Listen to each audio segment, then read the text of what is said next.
এবার কুষ্টিয়া সীমান্তে ভারতের পুশিং চেষ্টা রুখে দিল বিজিবি। শূন্য রেখায় 12 জনের অবস্থান। আলোচনায় সমাধানের আশা নতুন হাই কমিশনারের।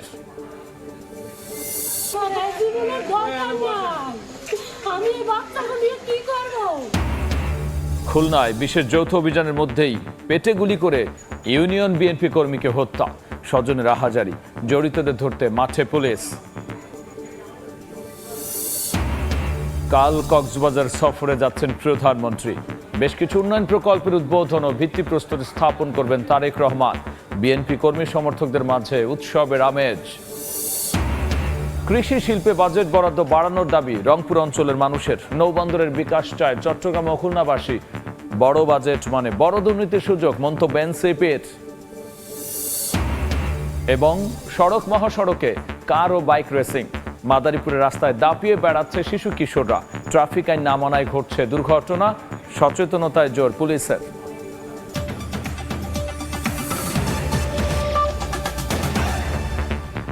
বাংলার সময় সঙ্গে আছে আমি গোলাম রাব্বি।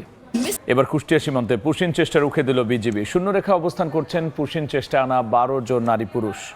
দেশের সীমান্তগুলোয় পুশিং রুখতে বিজিবির সঙ্গে সতর্ক পাহারায় স্থানীয়রাও। এদিকে পুশিং ইস্যুতে আলোচনার মাধ্যমে সমাধানের আশা প্রকাশ করেছেন বাংলাদেশের নবনিযুক্ত ভারতীয় হাই কমিশনার দীনেশ ত্রিবেদী।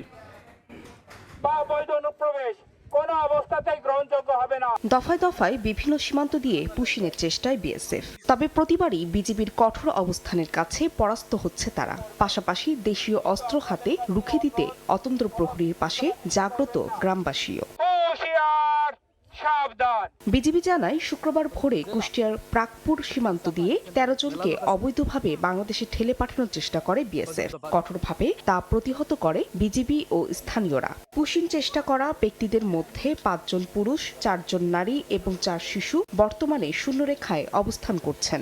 বাকি একজন ভারতে পালিয়ে গেছেন। নদীর এপারে পার করতে যায়, তখন আমরা বিজিবি যাই অ্যাটাক করে যে নদীর এপারে আসা যাবে না। তখন ওরা আবার ব্যাক হয়ে ইন্ডিয়ার 150 গজ ভিতরেই রাখে। দেশের স্বার্থে আমরা বিজিবির সাথে প্রায় 15 দিন 24 ঘন্টা আমরা এখানে ডিউটি দিয়ে টহল করি।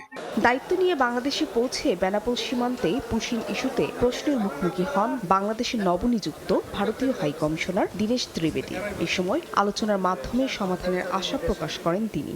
একই আকাশ, একই বাতাস, একই যন্ত্রণা। তাহলে আমরা মিলে মিশে ভিসার সব বললে আমার সব মাথায় আসে। এর জন্য আমার যা দায়িত্ব আছে আমি নিশ্চয়ই পালন করব। দেশের 23 জেলার সীমান্তে পুশিং ঠেকাতে নিরাপত্তা ও টহল জোরদার করেছে বিজিবি। ফাহরিয়া ফারজানা, সময় সংবাদ। এদিকে ভারত সীমান্তে পুশিং করে দক্ষিণ এশিয়াকে অস্থিতিশীল করার চেষ্টা করছে মন্তব্য করেছেন জাতীয় নাগরিক পার্টির মুখ্য সমন্বয়ক নাসিরউদ্দিন পাটোয়ারি। বিকেলে 11 দলীয় ঐক্যের চট্টগ্রাম বিভাগীয় সমাবেশে যোগ দিয়ে কথা বলেছেন তিনি। সীমান্তে পুশিং রুখে দিতে দেশের মানুষকে ঐক্যবদ্ধ হয়ে কাজ করার আহ্বান জানান নাসিরউদ্দিন পাটোয়ারি। মানবতর জীবনযাপন করছে মানুষগুলো, সেখানে তারা বাংলাদেশিদের কাছে পানি চাচ্ছে, বিস্কিট চাচ্ছে, বাচ্চা বাচ্চা সন্তান নিয়ে তারা সীমান্তে পড়ে রয়েছে শূন্য রেখায়। তো এটা পুরা দক্ষিণ এশিয়াতে একটা অশান্ত পরিস্থিতি সৃষ্টি করছে ভারত। এবং এখানে যে 3 জন মন্ত্রী বক্তব্য দিয়েছে, একজন উপদেষ্টা সহ সরকারের, এটা বাংলাদেশের মানুষের কোনো কণ্ঠস্বর না, জুলাই অভ্যুত্থানের কোনো আকাঙ্ক্ষা না। উনি বলেছেন বর্ডার কিলিং না, এটা স্পষ্টত বর্ডার কিলিং যদি সীমান্তে হত্যা হয়। এবং তারা দিল্লিকে 12টা চিঠি দিয়েছে, কই একটা চিঠিরও তো জবাব আসে না। তাহলে চিঠির জবাব যেভাবে আসবে সেই বিষয় হলো সরকারকে পদক্ষেপ নিতে হবে। খুলনায় বিশেষ যৌথ অভিযানের ইউনিয়ন বিএনপি কর্মীকে হত্যা করল দুর্বৃত্তরা। দুপুর 12:30টার দিকে লবণচড়ার 10 গেইট এলাকায় এই ঘটনা ঘটে। স্থানীয়রা জানান বাড়ির পেছনের একটি ফাঁকা জায়গায় বসেছিলেন রফিক। এ সময় কয়েকজন সশস্ত্র দুর্বৃত্ত তাকে লক্ষ্য করে গুলি ছুড়ে পালিয়ে যায়। গুরুতর আহত অবস্থায় রফিককে উদ্ধার করে খুলনা মেডিকেলে নিয়ে গেলে মৃত ঘোষণা করেন চিকিৎসক। পুলিশ বলছে জড়িতদের আইনের আওতায় আনতে মাঠে নেমেছেন তারা। নিহত রফিক বটিয়াঘাটা ইউনিয়ন বিএনপির সদস্য ছিলেন। খুলনায় মাদক ও সন্ত্রাস বিরোধী বিশেষ যৌথ অভিযান চলছে, তার মধ্যেই প্রকাশ্য এই হত্যাকাণ্ড ঘটল।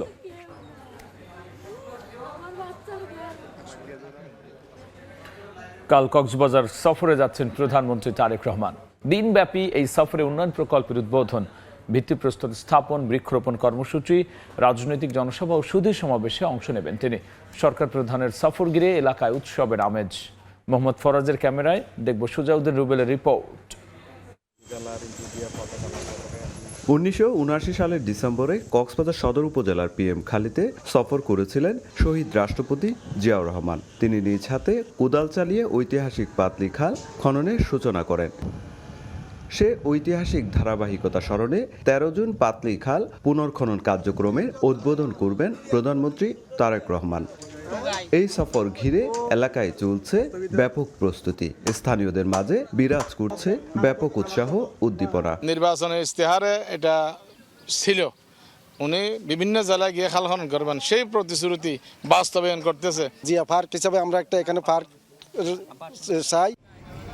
এরপর তিনি দুলাজারা সাফারি পার্ক পরিদর্শন করবেন আর সংরক্ষিত বনে সরকারের 5 বছরের 25 কোটি বৃক্ষরোপণ কর্মসূচির উদ্বোধন করবেন, যা একই সঙ্গে সারা দেশে একযুগে শুরু হবে। এরপর প্রধানমন্ত্রী পেকুয়ায় জুলাই গণ অভ্যুত্থানের শহীদ ওয়াসিমের কবর জিয়ারত ও পরিবারের সঙ্গে সাক্ষাৎ করবেন। এরপর নবগঠিত পেকুয়া পৌরসভা পাশাপাশি মাতামুহুরী উপজেলা ও থানার উদ্বোধন করবেন। পরে তিনি চকরিয়া বাস টার্মিনালে রাজনৈতিক জনসভায় বক্তব্য রাখবেন। এরপর কক্সবাজার মেরিন ড্রাইভ ও সমুদ্র সৈকত পরিদর্শন করবেন। সন্ধ্যায় তিনি কক্সবাজারের সুধীজনদের সঙ্গে মতবিনিময় সভায় অংশ নেবেন। এই রোহিঙ্গাকে যাতে ওনাদের দেশে যথাসময়ে যত তাড়াতাড়ি সম্ভব প্রত্যাবাসন করার জন্য পৌরসভাকে যাতে সিটি কর্পোরেশন করা হয়, এই দাবিগুলো আমরা ওনার কাছে তুলে ধরার চেষ্টা করছি। আমরা চাই কক্সবাজারে একটা বিজ্ঞান ও প্রযুক্তি বিশ্ববিদ্যালয় করা হোক। প্রধানমন্ত্রীর সফরে সর্বোচ্চ নিরাপত্তা ও প্রয়োজনীয় সব প্রস্তুতি নিয়েছে আইন শৃঙ্খলা বাহিনী ও প্রশাসন। জেলা প্রশাসন, রোডস অ্যান্ড হাইওয়েজ, বিদ্যুৎ, সবাই আমরা ঐকান্তিকভাবে প্রচেষ্টায় আছি যেন এই সফরটি অত্যন্ত সুন্দর এবং সাফল্যমণ্ডিত হয়। সফরটাকে নিরাপত্তামূলক এবং সফল করার লক্ষ্যে যে কোঅর্ডিনেশন সেগুলো আমরা করেছি। সব মিলিয়ে উন্নয়ন, রাজনৈতিক কর্মসূচি ও জন আকাঙ্ক্ষার সমন্বয়ে কক্সবাজার সফর ঘিরে তৈরি হয়েছে বিশেষ গুরুত্ব ও আগ্রহ। সুজাউদ্দিন রুবেল, সময় সংবাদ, কক্সবাজার। এই মুহূর্তে কক্সবাজার জেলা বিএনপি কার্যালয়ের সামনে আছেন রিপোর্টার সুজাউদ্দিন রুবেল। প্রধানমন্ত্রীর সফরের সবশেষ প্রস্তুতি জানতে যুক্ত হচ্ছি তার সঙ্গে।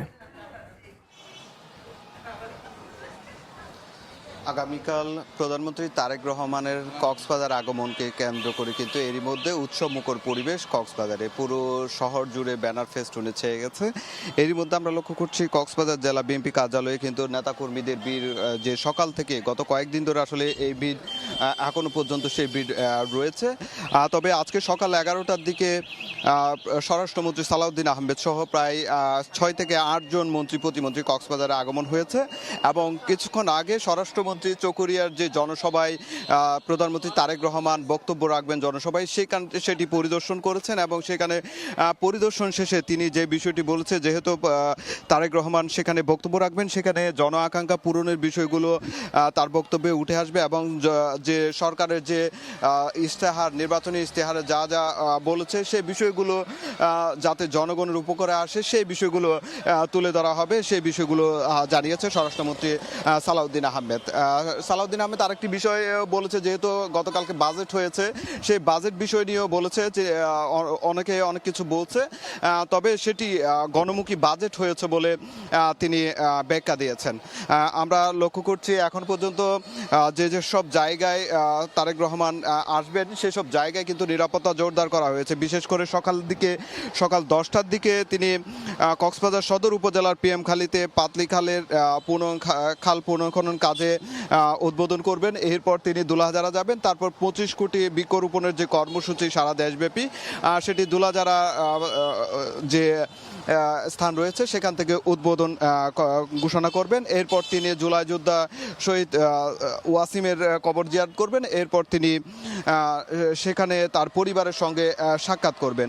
এরপর তিনি পেকুয়া পৌরসভা এবং যে নতুন উপজেলা মাতামুহুরীর যেখানে থানা যে থানা করা হবে, সেখানে ভিত্তিপ্রস্তর স্থাপন করা হবে, সেটির উদ্বোধন করবেন। এরপর তিনি পর্যায়ক্রমে যেটি বলা হচ্ছে চকরিয়া জনসভায় ভাষণ দেওয়ার পর তিনি মেরিন ড্রাইভ এবং তারপর একটি সুধী সমাবেশে অংশ নেবেন। সবকিছু প্রস্তুতি সম্পূর্ণ করেছে প্রশাসন এবং আইন শৃঙ্খলা বাহিনী, সেটি তাদের পক্ষ থেকে বলানো হয়েছে। তো এই ছিল আমার কাছে কক্সবাজার থেকে সবশেষ।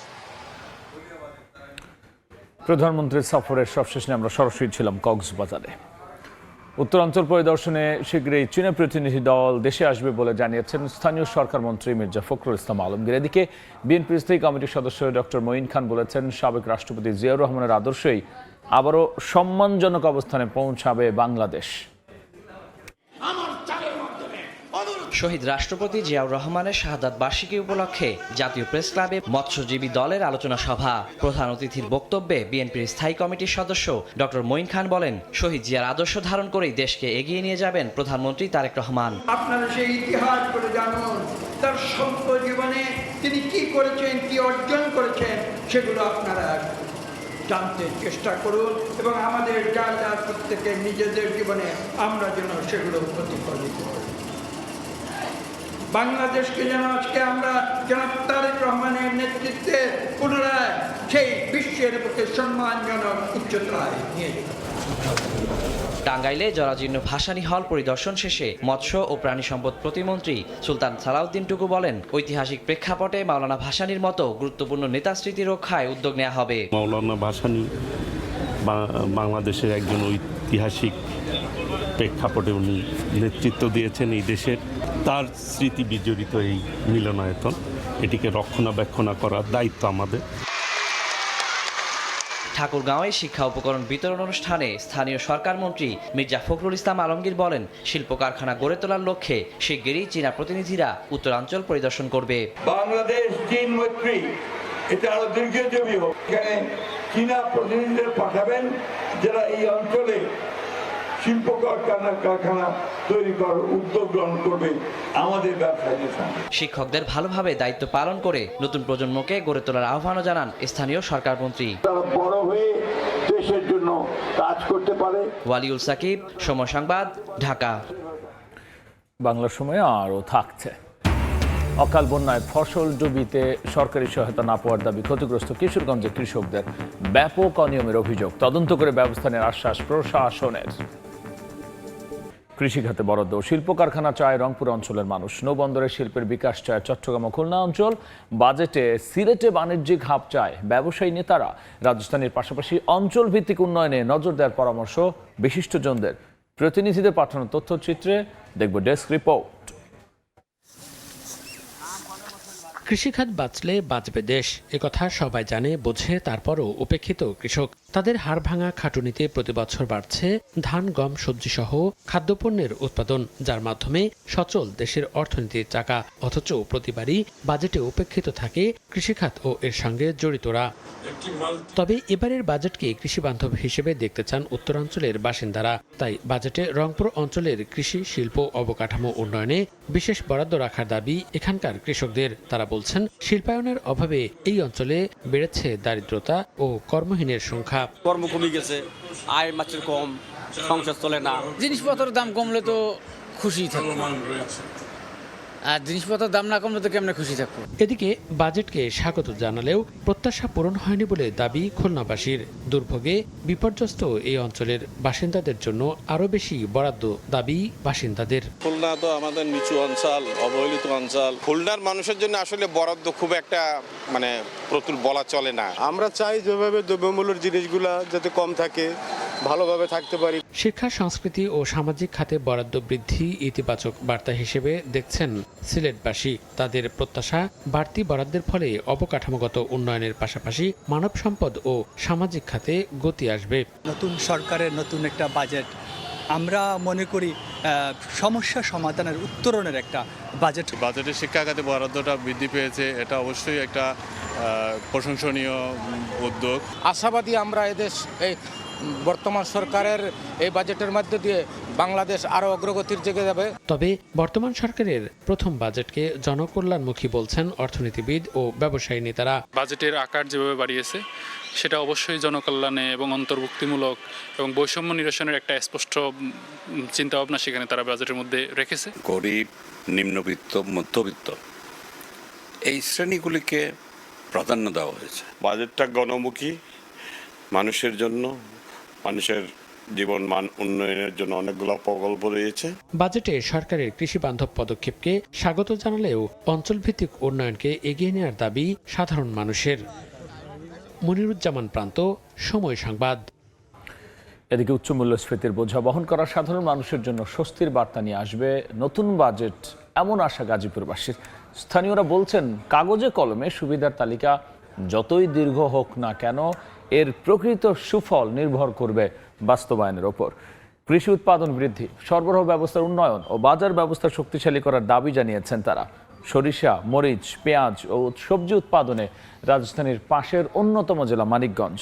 কৃষকদের অভিযোগ, গেল কয়েক বছর ধরে নিত্য প্রয়োজনীয় সব ফসলের থেকে লাভের মুখ দেখছেন না তারা। তবে এবার বাজেটে সার কীটনাশকের শুল্ক কমার ঘোষণায় খুশি কৃষকরা।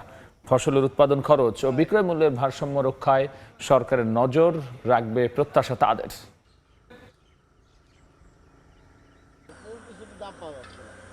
সরকার যে বাজেট করছে এটা আমরা খুশি। পেঁয়াজ বুনছি, মরিচ বুনছি, এগুলার একটু দাম একেবারেই নাইকে, একটু দাম বাড়লে আমরা তাতে খুশি। সরকার এটা লক্ষ্য রাখতে যাতে আমাদের কৃষকের এই জিনিস যেন আমরা ন্যায্য মূল্যটা পাই। সরকার ঘোষণাটা দিচ্ছে এটা যেন বাস্তবায়ন হয়, এটা আমরা আশা করি সরকারের প্রতি। বাজেটে যে ধরনের করছে এগুলা অনেক চিন্তা চেতনার ফসল, এটা অবশ্যই যুগোপযোগী বাজেট। নিত্য প্রয়োজনীয় জিনিস, তারপরে স্বর্ণ অলংকার, এগুলা দাম কমুক আমরা চাই। বড় বাজেট মানে বড় দুর্নীতি। বাজেটে অর্থনৈতিক সংস্কারের প্রতিফলন হয়নি বলে মন্তব্য এনসিপি আহ্বায়ক নাহিদ ইসলামের। দুপুরে চট্টগ্রামে 11 দল ঐক্যের বিভাগীয় সমাবেশে যোগ দিয়ে তিনি এমন মন্তব্য করেন। সরকারের এই বাজেটটা আমরা মনে করতেছি এটা উচ্চাভিলাষী।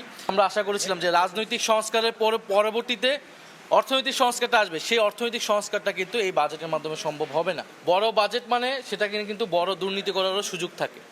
এই যে বিভিন্ন কার্ড বলেন, খাল খনন কর্মসূচি বলেন, সরকার দলীয় এমপিরা যে বরাদ্দ পাচ্ছে যেটা বিরোধী দলীয় এমপিরা পাচ্ছে না, তারা সেটা কিভাবে খরচ করছে। অর্থাৎ কোথাও কোনো জবাবদিহিতা নাই, কোথাও কোনো স্বচ্ছতা নাই। এবং অর্থমন্ত্রীর পুরো বক্তব্যে আপনারা কিন্তু পাবেন না যে কিভাবে যে ঋণ খেলাপিদের টাকা তারা ফেরত নিবে, পাবেন না যে লুটেরা যারা গোষ্ঠী ছিল আওয়ামী আমলের সেই টাকা কিভাবে তারা আদায় করবে, তাদের বিচার কিভাবে নিশ্চিত করবে। মাদারীপুর শখের বসে প্রাইভেট কার ও মোটর সাইকেল চালাচ্ছে শিশু কিশোর। আঞ্চলিক সড়ক ছাড়িয়ে বন্ধুদের নিয়ে প্রতিযোগিতা করে দাপিয়ে বেড়াচ্ছে মহাসড়ক ও ট্রাফিক আইন না মানায় বেপরোয়া গতিতে প্রায় ঘটছে দুর্ঘটনা। হেলমেট ব্যবহার না করায় হচ্ছে প্রাণহানি। জেলা প্রশাসন বলছে, অপ্রাপ্ত বয়স্কদের এমন যানবাহন চালানোতে বাড়ছে কিশোর অপরাধ। পুলিশের দাবি, শুধু আইন দিয়ে শিশু কিশোরদের আটকানো সম্ভব নয়, প্রয়োজন সচেতনতা। শাহাদাত আকনের ক্যামেরায় সঞ্জয় কর্মকার, অভিজিতের রিপোর্ট। মাদারীপুরের রাজৈর উপজেলার মোল্লাকান্দি গ্রামের আকরাম ব্যাপারীর 15 বছরের ছেলে ইয়াছিন অসুস্থ রোগী নিয়ে 30 কিলোমিটার পথ পাড়ি দিয়ে এসেছে জেলার 250 শয্যা হাসপাতালে। হর হামাশা প্রতিনিয়তই মহাসড়কে গাড়ি চালাচ্ছে সে। এদিকে 10 বছরের এক শিশু তার 2 বন্ধুকে নিয়ে ঝড়ের গতিতে চালাচ্ছে মোটরসাইকেল। নেই কারোই হেলমেট। ট্রাফিক আইন সম্পর্কে প্রশ্ন করলে উত্তরও দিতে পারছে না এই শিশু। এমনই প্রতিদিনই জেলার মহাসড়ক ও আঞ্চলিক সড়কগুলোতে শখের বসে প্রাইভেট কার ও মোটরসাইকেল চালাচ্ছে শিশু কিশোররা। আমার মা অনেক দূর থেকে আসছে, সে বলছে যে আমার একটু কষ্ট করে নামাই দেবে। হলো এই গাড়ি দিছে, তেল আমার দিছে, তোমার বাসা কই? বাসা চালাইতে পারো, অনেক দিন ধরে চালাই গাড়ি। ঘুরতে বেরিয়েছিলাম, হেলমেট ছিল না, এই জন্য মামলা খাইছি। জেলা প্রশাসনের দাবি, অপ্রাপ্ত বয়স্কদের এমন যানবাহন চালানোতে বাড়ছে কিশোর অপরাধ। 18 বছরের নিচে মাইনর, তাদের বেলায় আসলে মোবাইল কোর্টের মাধ্যমে শাস্তি দেওয়াটা অনেকটা জটিল হয়ে দাঁড়ায়। তারপরও আমরা তাদেরকে কিশোর যে সংশোধনাগার সেখানে আমরা পাঠানোর চেষ্টা করি। এদিকে আইন অমান্যকারীদের বিরুদ্ধে প্রতি মাসে 600 থেকে 700 মামলা দিচ্ছে হাইওয়ে পুলিশের পাশাপাশি ট্রাফিক পুলিশ। থানা পুলিশের সাথে সংযোগ স্থাপন করে বিভিন্নভাবে সচেতনতামূলক আসলে কার্যক্রম আমাদের গ্রহণ করা উচিত। পরিসংখ্যান বলছে, প্রতি বছর গড়ে এমন যানবাহনে দুর্ঘটনায় প্রাণ হারাচ্ছে অন্তত 15 থেকে 20 জন। পঙ্গু হয়েছে অনেকেই। সঞ্জয় কর্মকার, অভিজিৎ, সময় সংবাদ, মাদারীপুর। অকাল বন্যায় ফসল জমিতে ক্ষতিগ্রস্ত কিশোরগঞ্জের মিঠামইনের কৃষকরা সরকারি সহায়তা না পাওয়ার অভিযোগ তুলেছেন। তাদের দাবি, কৃষিকাজে সম্পৃক্ত না হয়েও অনেকে সহায়তা পেয়েছেন। ভুক্তভোগী কৃষকরা বলছেন, সহায়তা দেওয়ার ক্ষেত্রে ব্যাপক অনিয়ম হয়েছে। বিষয়টি তদন্ত করে ব্যবস্থা নেওয়ার আশ্বাস দিচ্ছে মাঠ প্রশাসন। নূর মোহাম্মদের তথ্য ছবি নিয়ে দেখব বিস্তারিত।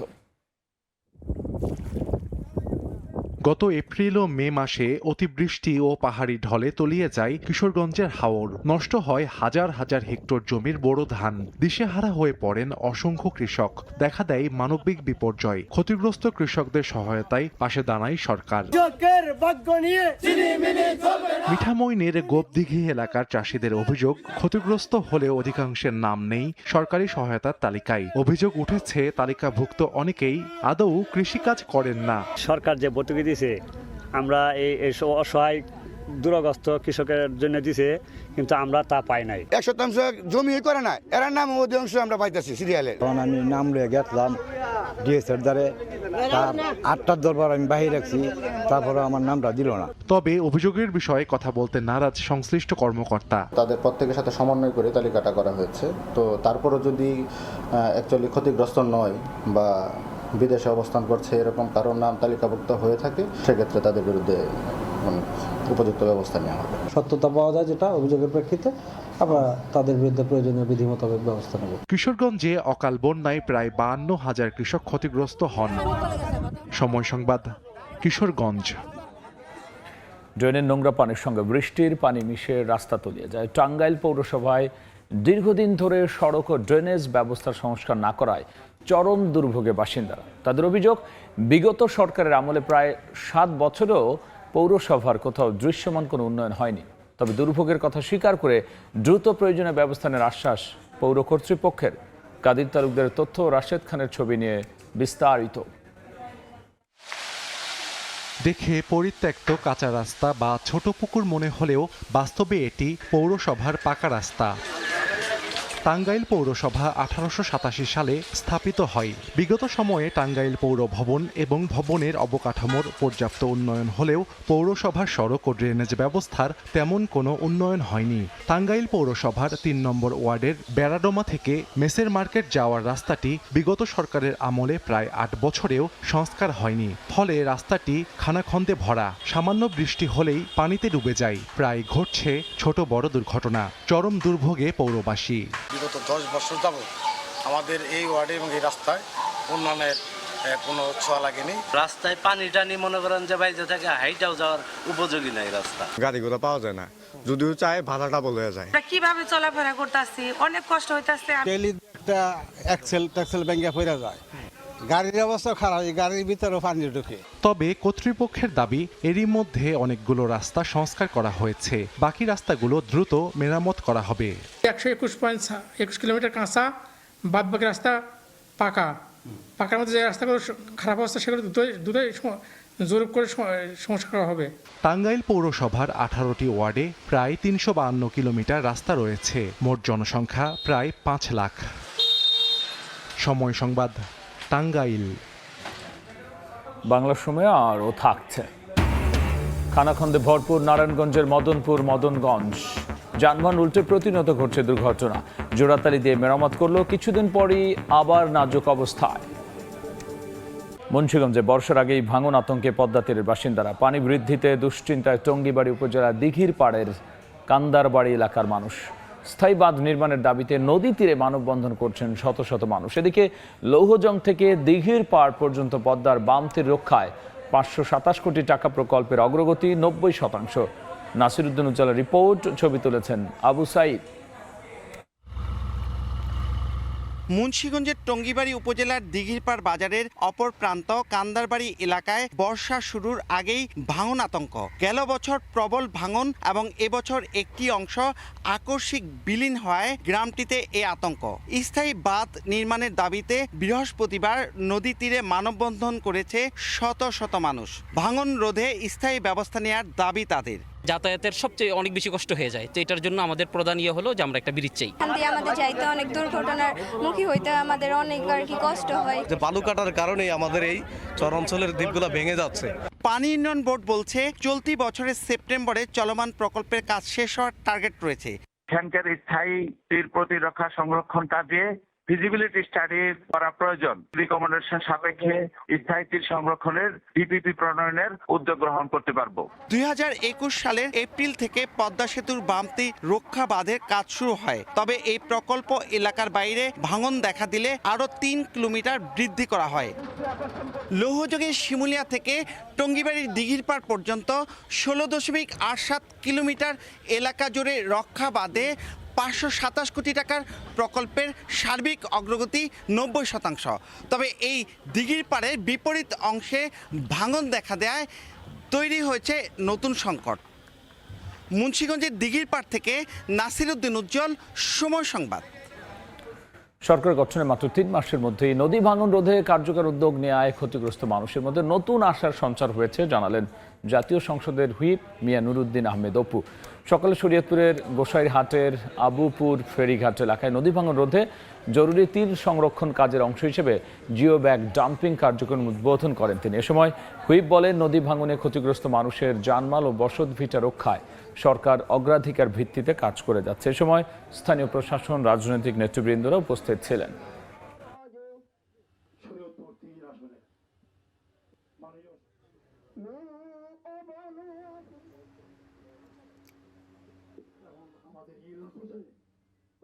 মাত্র 3 মাসের মাথায় আমাদের এই শরীয়তপুরকে আমি বলেছিলাম একটা আধুনিক এবং গর্বিত শরীয়তপুর বানানোর জন্য মাননীয় প্রধানমন্ত্রীর নির্বাচনী প্রতিশ্রুতি অনুযায়ী আমাদের একটি দফার কর্ম ধারাবাহিকতায় আজকের এই যে মানে নদী ভাঙন কবলিত মানুষের পাশে মাননীয় প্রধানমন্ত্রী আমাদের পানি সম্পদ মন্ত্রণালয়ের মন্ত্রী শহীদুদ্দিন চৌধুরী ভারতবর্ষের আজাদ তেমনিভাবে আমাদের সহযোগিতা করেছেন। গাজীপুরে মহাসড়কের পাশে ময়লার ভাগাড় থেকে অজ্ঞাত যুবকের মরদেহ উদ্ধার করা হয়েছে। পুলিশ জানায়, সকালে ঢাকা ময়মনসিংহ মহাসড়কের এমসি বাজার এলাকার আদিব ডাইং কারখানার পাশে ময়লার ভাগাড়ে অজ্ঞাত যুবকের মরদেহ পড়ে থাকতে দেখেন পথচারীরা। খবর পেয়ে পুলিশ মরদেহ উদ্ধার করে। যুবকের মাথায় আঘাতের চিহ্ন রয়েছে। হত্যা রহস্য যুবকের পরিচয় শনাক্তে কাজ করছে পুলিশ।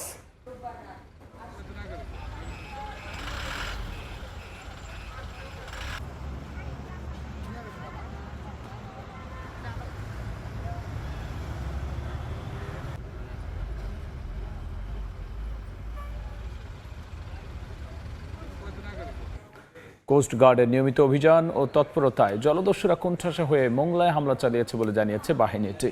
সকালে সুন্দরবনের সার্বিক নিরাপত্তার বিষয়ে সংবাদ মাধ্যমে ব্রিফিং করেন কর্মকর্তারা।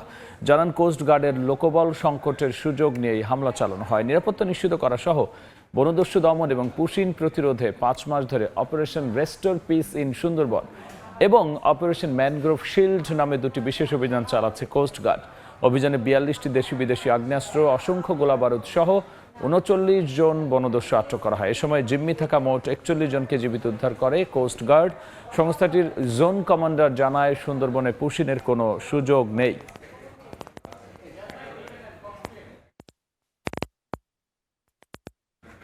ঢাকা বরিশাল মহাসড়কের মাদারীপুরে 2টি বাসের মুখোমুখি সংঘর্ষে 15 জন আহত হয়েছেন। তাদের মধ্যে 3 জনের অবস্থা আশঙ্কাজনক। সকালে বরিশাল থেকে ঢাকার উদ্দেশ্যে ছেড়ে আসে ইয়েস পরিবহনের একটি যাত্রীবাহী বাস।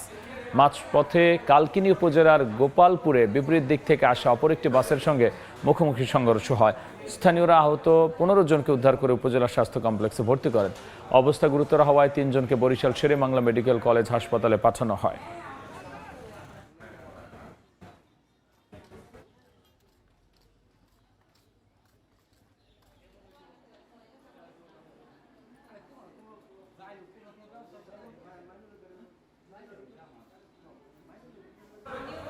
খুলনা সিটি মেডিকেল অগ্নিকাণ্ডের পর এখনও স্বাভাবিক হয়নি চিকিৎসা কার্যক্রম।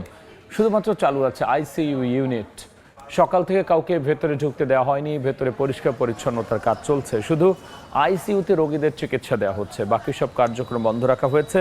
বৃহস্পতিবার রাতে হাসপাতালের নিচতলায় জেনারেটর রুম থেকে আগুন লাগে। ভর্তি রোগীদের রাতেই নগরীর বিভিন্ন হাসপাতালে স্থানান্তর করা হয়। ধোঁয়ার কারণে অসুস্থ হয়ে পড়েন অনেকে।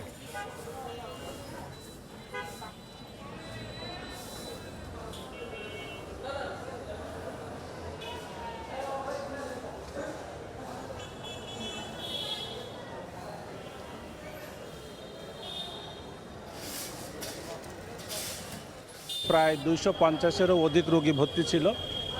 দুর্ঘটনা পরবর্তী আমরা সকল রোগীকে কোনো প্রকার হতাহত ছাড়াই শহরের বিভিন্ন হসপিটালে আমরা স্থানান্তর করতে সক্ষম হয়েছি। বিশেষ করে ক্রিটিক্যাল যে সকল পেশেন্টগুলো ছিল, যেমন বাইপাস সার্জারি হয়েছে, কার্ডিয়াক পেশেন্ট, এনআইসিউতে থাকা বাচ্চাগুলোকে আমরা বিভিন্ন হসপিটালে সেফলি আমাদের তত্ত্বাবধানে ইভেন রাতে আমাদের নার্স দিয়ে সেখানে আমরা চিকিৎসা কন্টিনিউ করতেছি, এখনও করতেছি। আবারও ঝুঁকিপূর্ণ চলাচলের অনুপযোগী হয়ে পড়েছে নারায়ণগঞ্জের বন্দর উপজেলার মদনগঞ্জ সড়কটি। বড় বড় গর্ত আর খানাখন্দে পরিণত হয়েছে মরণ ফাঁদে। ছোট বড় যানবাহন উল্টে প্রতিনিয়তই ঘটছে দুর্ঘটনা। স্থানীয়দের অভিযোগ, প্রতি বছর জোড়াতালি দিয়ে রাস্তাটি মেরামত করলেও কিছুদিন পরেই আবারও নাজুক অবস্থায় পরিণত হয়েছে। আরিফ হোসেনের ছবিতে শওকত আলী সৈকতের রিপোর্ট। রাস্তা জুড়ে গর্ত, ফাটল আর খানাখন্দ, অধিকাংশ স্থানে উঠে গেছে পিচ। কিছু কিছু এলাকায় সড়কটি কাঁচামাটির রাস্তায় পরিণত হয়েছে। নারায়ণগঞ্জের বন্দর উপজেলার মদনগঞ্জ সড়কটির বেহাল অবস্থা দীর্ঘদিনের। ঢাকা চট্টগ্রাম মহাসড়ক ও মুন্সিগঞ্জ জেলার সঙ্গে সংযোগ থাকায় এই সড়ক দিয়ে প্রতিদিন কয়েক হাজার ট্রাক, সিমেন্টবাহী লরি ও কাভার্ড ভ্যান সহ বিভিন্ন ভারী যানবাহন চলাচল করে। এতে একের পর এক গর্ত সৃষ্টি হয়ে রাস্তাটি ঝুঁকিপূর্ণ ও চলাচলের অযোগ্য হয়ে পড়েছে। স্থানীয়দের অভিযোগ, ২০ থেকে ২৫ টন ওজনের যানবাহন চলাচলের উপযোগী করে রাস্তাটি নির্মাণ করা হলেও এই রাস্তা দিয়ে ৮০ থেকে ১৫০ টন ওজনের পণ্যবাহী ভারী যানবাহন প্রতিদিন চলাচল করে। দিনে একটা গাড়ি পড়ে জায়গা অ্যাক্সিডেন্ট হয়। এখানে একটা গাড়ি গেলে যেমন আগুনের মতন ধোঁয়া চলতেছে। একটু অসতর্কতা হন তাই মনে করেন যে পোল্ট্রি খাবেন, এটা নিশ্চিত। অটো উল্টে যাচ্ছে, গরিব মানুষ হাত পা ভেঙে যাচ্ছে। গাড়ি অনুযায়ী রাস্তাটা আর ওইভাবে মনে করেন যে কাজ করা হয় না। রাস্তাটি দীর্ঘমেয়াদী সংস্কার এবং ৪ লেনে উন্নীতকরণের জন্য প্রস্তুতি কাজ চলমান রয়েছে বলে জানিয়েছে জেলা সড়ক বিভাগ। এই রাস্তাটা আসলে ৪ লেনে উন্নীতকরণের জন্য যে প্রকল্প, সেটার প্রস্তাবনা প্রস্তুতের কাজ আমরা চলমান রয়েছে। ২০২৪ সালে ৩০ কোটি টাকা ব্যয়ে রাস্তাটি সংস্কার করেছিল নারায়ণগঞ্জ সড়ক বিভাগ। শওকত আলী সৈকত, সময় সংবাদ, নারায়ণগঞ্জ। মুন্সিগঞ্জের মিরকাদিম আড়তে ১ কেজি ওজনের ইলিশ বিক্রি হচ্ছে ২৫৫০ টাকায়। বড় ইলিশের কেজি ঠেকেছে ৩২০০ টাকায়। উচ্চ দামের কারণ হিসেবে আড়তদারদের অজুহাত সেই চাহিদা যোগান তথ্যের। নাসিরুদ্দিন উজ্জ্বলের রিপোর্ট, ছবি তুলেছেন আবু সাইদ।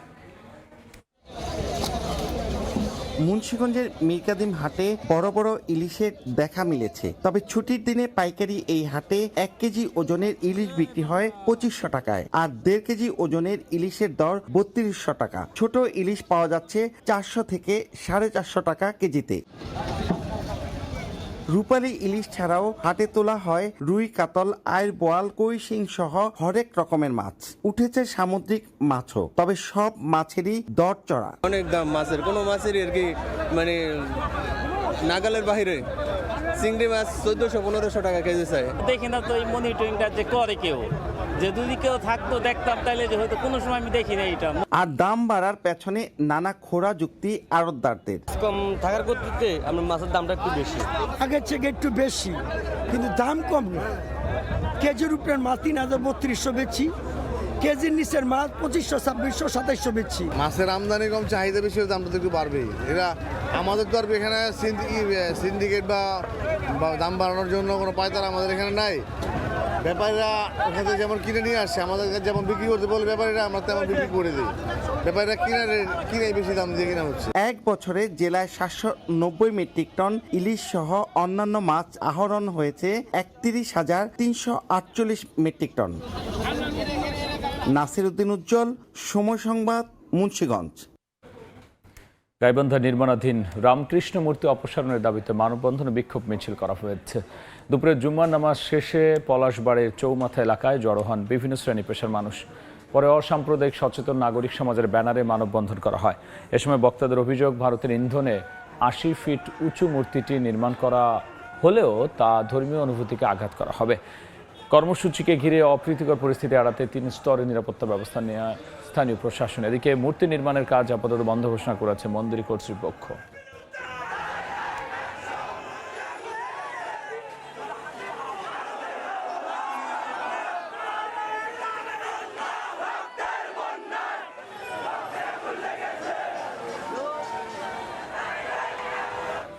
রাঙ্গামাটিতে হিল উইমেন্স ফেডারেশনের নেত্রী কল্পনা চাকমা অপহরণকারীদের গ্রেফতার দাবিতে মানববন্ধন অনুষ্ঠিত হয়েছে। সকালে জেলা প্রশাসকের কার্যালয়ের সামনে ঘণ্টাব্যাপী কর্মসূচি পালন করা হয়। বক্তারা বলেন, দীর্ঘ ৩০ বছর পরও কল্পনা চাকমা অপহরণের বিচার পায়নি তার পরিবার। এতে পার্বত্য এলাকার মানুষের মনে গভীর বেদনা ও ক্ষোভ সৃষ্টি হয়েছে। সুষ্ঠু তদন্ত করে আসল দোষীদের চিহ্নিত ও শাস্তি প্রদান করার দাবি জানান তারা। 1996 সালের 12 জুন গভীর রাতে বাঘাইছড়ির নিউ লালাঘোনার নিজ বাড়ি থেকে কল্পনা চাকমাকে অপহরণ করে দুর্বৃত্তরা।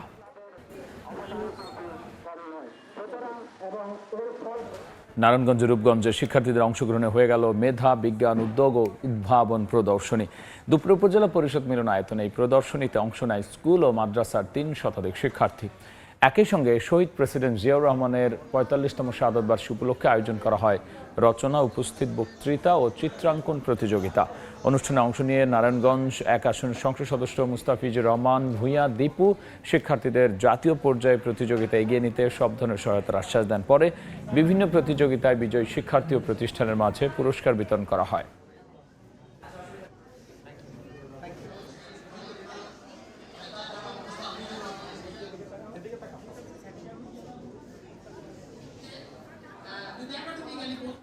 ইতিহাসের ছোঁয়ায় রূপালী অতীত জানুন, এই স্লোগানে ঝিনাইদহে শুরু হলো দুদিন ব্যাপী মুদ্রা, ডাকটিকিট ও অ্যান্টিক সামগ্রী প্রদর্শনী। সকালে সদর উপজেলা পরিষদ মিলনায়তনে প্রদর্শনীর উদ্বোধন করা হয়। এতে খুলনা বিভাগের বিভিন্ন জেলা থেকে অংশগ্রহণকারীরা তাদের সংগ্রহে থাকা দুর্লভ ও ঐতিহাসিক নিদর্শন প্রদর্শন করছেন। নতুন প্রজন্মের কাছে ইতিহাস, ঐতিহ্য ও সাংস্কৃতিক উত্তরাধিকার তুলে ধরার পাশাপাশি সংগ্রহশালা ভিত্তিক চর্চাকে উৎসাহিত করতে এমন আয়োজন, বলছেন আয়োজকরা।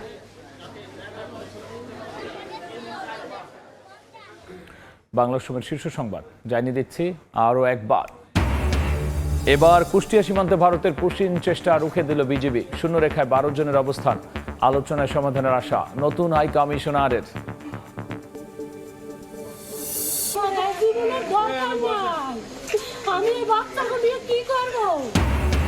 খুলনায় বিশেষ যৌথ অভিযানের মধ্যেই পেটে গুলি করে ইউনিয়ন বিএনপি কর্মীকে হত্যা, স্বজনের আহাজারি, জড়িতদের ধরতে মাঠে পুলিশ।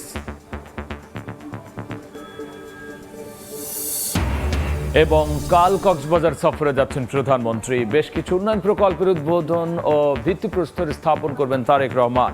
বিএনপি কর্মী সমর্থকদের মাঝে উৎসবের আমেজ।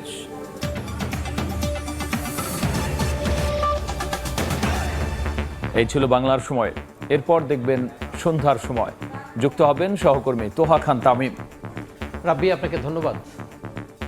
সন্ধ্যার সময় নিয়ে আসছি কিছুক্ষণ পর, সঙ্গে থাকুন সময়ের।